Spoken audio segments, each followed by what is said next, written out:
अखिल भारतीय ब्राह्मण सभा के द्वारा पंडित मदन मोहन मालवीय की जयंती मनाई गई और इस दौरान ब्राह्मण एकता की बात भी कही गई।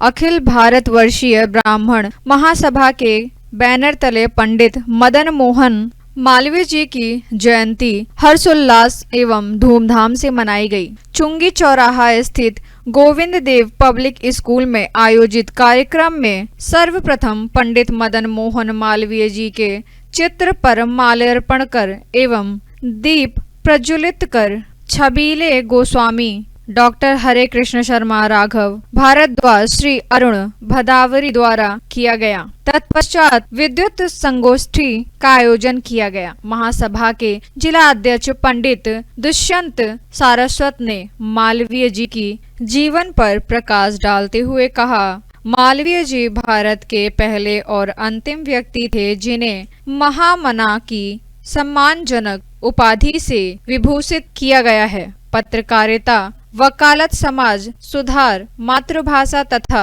भारत माता की सेवा में अपना जीवन न्यौछावर कर दिया। अपने अथक प्रयासों से काशी हिंदू विश्वविद्यालय की स्थापना की। जिला संरक्षक देवेंद्र सारस्वत एवं जिला अध्यक्ष महिला कोषाध्यक्ष प्रकोष्ठ अनुराधा शर्मा ने कहा, मालवीय जी ने राष्ट्र सेवा के साथ साथ वन युवकों के चित्रण निर्माण के लिए और भारतीय संस्कृति की जीवंतता को बनाए रखने के लिए अनेकों कार्य किए। महानगर अध्यक्ष श्याम कुमार शर्मा, जिला उपाध्यक्ष प्रभु कांत उपाध्याय, महानगर अध्यक्ष शालिनी हरियाणा, संरक्षक राम जीवन शर्मा ने कहा, व्यक्ति अपने अधिकारों को तभी समझ सकता है जब मैं शिक्षित हूँ। 2014 में भारत सरकार द्वारा उन्हें मरणोपरांत भारत रत्न दिया गया। दीपक गोस्वामी, राम कुमार शर्मा ने गोस्वामी ने कहा, समाज में व्याप्त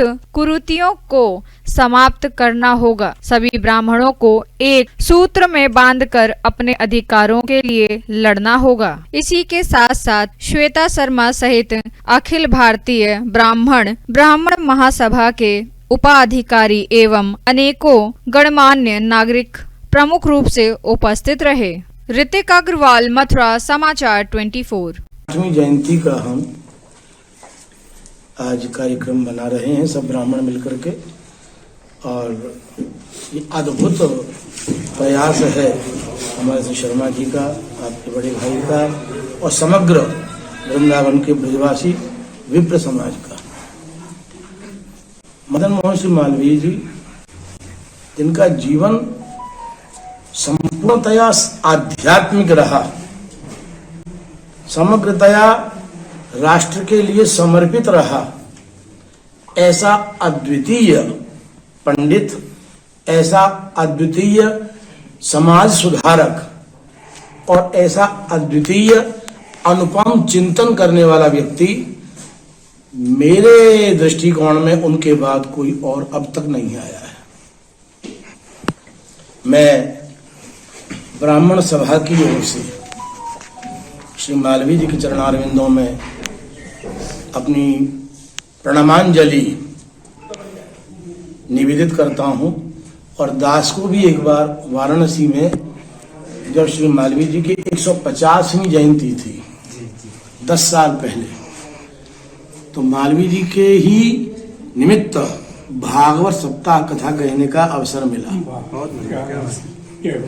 और वो निवेदिता स्कूल था वाराणसी में, महमूरगंज में कन्या विद्यालय था। और सबसे बढ़िया बात ये कि विद्यालय के समस्त शिक्षक भाग ने, अकाउंट्स के भाग ने, बच्चों ने और उनके माता पिताओं ने बैठ करके भागवत कथा को सुना। उनमें से एक बच्ची छोटी सी, मेरे ख्याल है 3री या 4थी कक्षा की होगी, 7वें दिन उसने एक पोर्ट्रेट मेरा बनाया और मेरे ऊपर श्री मालवीय जी का पोर्ट्रेट बनाया। मालवीय जी के हाथ से आशीर्वाद की किरण निकल रही हैं और मेरे मस्तक पर पड़ रही हैं, और बच्ची ने पेंसिल से स्केच बना करके अपना नाम लिख करके मुझे दिया। आज तक मेरे पास वो पूर्णतः सुरक्षित है और मैं अपने आप को सौभाग्यशाली समझता हूँ कि श्री महामना की सेवा करने का उस समय मुझे सुअवसर प्राप्त हुआ। मैं समस्त ब्राह्मणों से, भारत के ब्राह्मणों से निवेदन करूंगा, अगर हो सके तो हम ब्राह्मण समाज से मेरा निवेदन है, क्योंकि ब्राह्मण ही है जो राष्ट्र को श्रेष्ठता के उच्चतम पद पर पहुंचा सकता है। बिल्कुल सही है। एतद् देश प्रसूतस्य सकाशादग्र जन्मनः स्वं स्वं चरित्रं शिक्षेरन् पृथिव्यां सर्वमानवाः। ब्राह्मण शास्त्र का चिंतन करता है, शास्त्र का अध्ययन करता है और शास्त्र के चिंतन अध्ययन के साथ साथ अपने जीवन में तदनुकूल आचरण भी करता है, और आचरण करता हुआ फिर औरों को वो उपदेश देता है। किया हुआ आचरण जब उपदेश दिया जाता है तब औरों के हृदय पर छा जाता है और उसका वो पालन भी करते हैं। तो ब्राह्मण का परम कर्तव्य है कि वो शास्त्र को पढ़े भी और शास्त्र को पढ़ाए भी। जो नहीं भी पढ़ना चाहें उनके भी हृदय में उत्सुकता और जिज्ञासा जागृत करे, ये ब्राह्मण का परम कर्तव्य है, और उनको वे सही रास्ता दिखाए, और वह रास्ता राष्ट्र के उत्थान के लिए होना चाहिए, धर्म के संरक्षण के लिए होना चाहिए, संस्कृति की सुरक्षा के लिए होना चाहिए, हमारे पुत्र हमारी पुत्रियों की सुरक्षा के लिए होना चाहिए, और सबके हृदय से मानसिक पटल से जो कुछ भी नकारात्मक ऊर्जा है वह उस नकारात्मक ऊर्जा को निकालने के लिए भी ब्राह्मण का चिंतन होना चाहिए। चंद्रगुप्त मौर्य को चाणक्य का सहयोग प्राप्त था। उसी का परिणाम था कि सिकंदर तक यहां से भारत से पराजित होकर के गया, और भारत भूमि वही है जिसमें हम आज बैठे हुए हैं, जिसने विश्व विजयी होने का पुरस्कार उस समय प्राप्त किया, और यह चिंतन केवल ब्राह्मण दे सकता है। आज भी ब्राह्मण अपने जन्म से भी और अपने कर्म से भी उत्तम कार्य करे और धर्म को, राजनीति को, संस्कृति को, सबको प्योरीफाइड बनाता रहे। ये ब्राह्मणों से मैं आग्रह करूंगा, प्रणाम करते हुए, निवेदन करते हुए प्रार्थना करूंगा। उसमें केवल 2 वस्तुओं की आवश्यकता है। ब्राह्मण के पास सारी ऊर्जा मौजूद है, 2 वस्तु जोड़ने की जरूरत है, और वो क्या है? वो स्वार्थ का प्रयोग कम से कम करे और ब्राह्मण अहंकार कभी ना करे। हम लोग कथा के प्रवक्ता हैं, पर जरा सा हटकर के हमें ये भी सोचना चाहिए कि समाज को ठीक रास्ते पर चलाए रखने की जिम्मेदारी भी केवल ब्राह्मणों की, हम लोगों की है। सही। इसलिए कथा को या कर्मकांड को या पूजा को केवल अपना अर्थ संचय का ही मार्ग न बनाएं। कथा करके सही बात सबके हृदय में पहुंच पाए, ये प्रयास करें, और जो उसके उपक्रम में उन्हें मिल जाए उसमें संतुष्ट रहना सीखें। माना कि ब्राह्मण के पास कोई और कार्य नहीं है, पर याचना न करें, अपने आप जो मिल जाए सिर माथे से लगाएं, भगवान का प्रसाद समझें और जीवन यापन अपना और अपने बच्चों का करें। दूसरी बात, जैसे ही ब्राह्मण को पद मिल जाता है,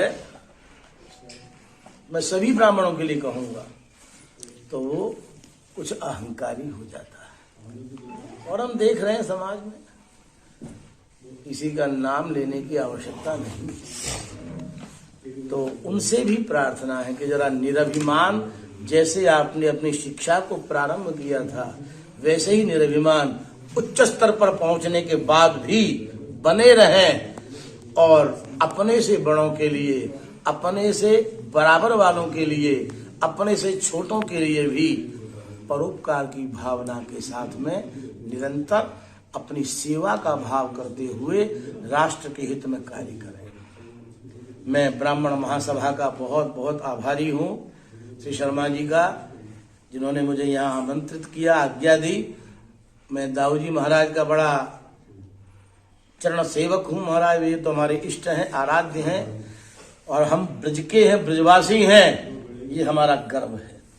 पहले हम भारतीय हैं, इस बात का गर्व है। फिर हम हिंदू हैं, इस बात का गर्व है।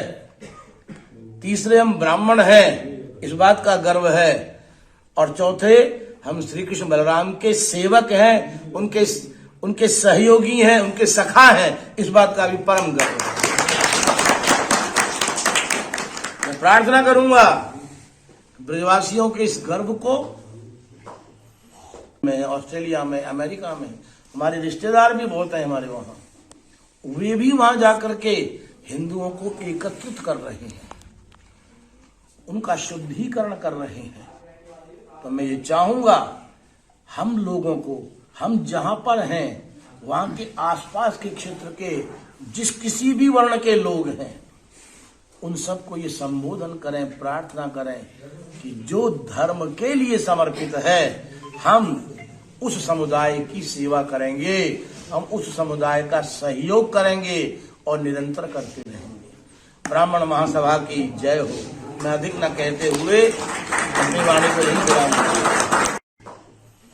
हमें सुरक्षित रखना चाहिए और श्री कृष्ण बलराम के प्रति कोई उंगली उठाए, उंगली उठाने से पहले उसकी उंगली को, उसके हाथ को काट देना चाहिए। हमारे इष्ट देवताओं के प्रति, हमारे प्राचीन परंपरा के प्रति यदि कोई एक शब्द भी मुख से निकालता है विपरीत, प्रतिकूल, तो समग्र ब्राह्मणों का एक मत होकर के, एक छत के नीचे आकर के परम कर्तव्य बनता है, ऐसा अनुचित अनर्गल बोलने वाले का हम विरोध करें और समाज से उसका बहिष्कार करें, ताकि दोबारा कोई व्यक्ति ऐसी चेष्टा पुनः न कर सके। बहुत आवश्यकता है। हमारे कांग्रेसी लोग पुराने कहते रहे कि राजनीति को धर्म से पृथक रखो, पर मैं स्पष्ट कहूंगा, हमारे विद्वत जन, माता पिता के समान हमारे पूज्य जन यहाँ विराजमान है, हमारी बहन बेटियां हमारी विराजमान है। राजनीति अगर पवित्र हो सकती है, पवित्र रह सकती है, तो केवल धर्म के संरक्षण के कारण ही रह सकती है, अन्यथा राजनीति पवित्र कभी नहीं हो सकती। इसलिए श्री कृष्ण परम राजनीतिज्ञ थे, चाणक्य परम राजनीतिज्ञ थे, और आज भी हमारा सौभाग्य है कि जो हमारे राष्ट्र के गौरव हैं, प्रधानमंत्री हैं, वो भी धर्मात्मा है। उसी का परिणाम है कि राजनीति प्योरीफाइड होती जा रही है, और इस प्योरिफिकेशन में जो कीड़े मकोड़े पुराने हैं, गंदगी से युक्त हैं, उनको तो भाई बाहर निकलने में तकलीफ होगी ही। इसलिए तकलीफ दुष्टों को भले ही होती रहे, पर सूर्य के प्रभात का हमें प्रणयन करना चाहिए, उदित सूर्य को हमें प्रणाम करनी चाहिए, और यह उदित सूर्य हमारे राष्ट्र के गौरव को पुनः स्थापित करने के लिए कार्य कर रहा है। इसके लिए हम कृत संकल्प होकर के सहयोग दें। समस्त ब्राह्मण, पूरे विश्व के ब्राह्मण इकट्ठे हों और आपस में एक दूसरे से तालमेल होना चाहिए, गोत्र का भेद न रखें। निवेदन ये है मेरा। हम अलग अलग हैं, हम कुछ मैथिली हैं, कुछ वहां के हैं, कुछ वहां के हैं, इस प्रकार का भेद न करते हुए सब एक छत्र के नीचे आ जाए, और सबका यही कर्तव्य होना चाहिए। हमारे भारत के ब्राह्मण बहुत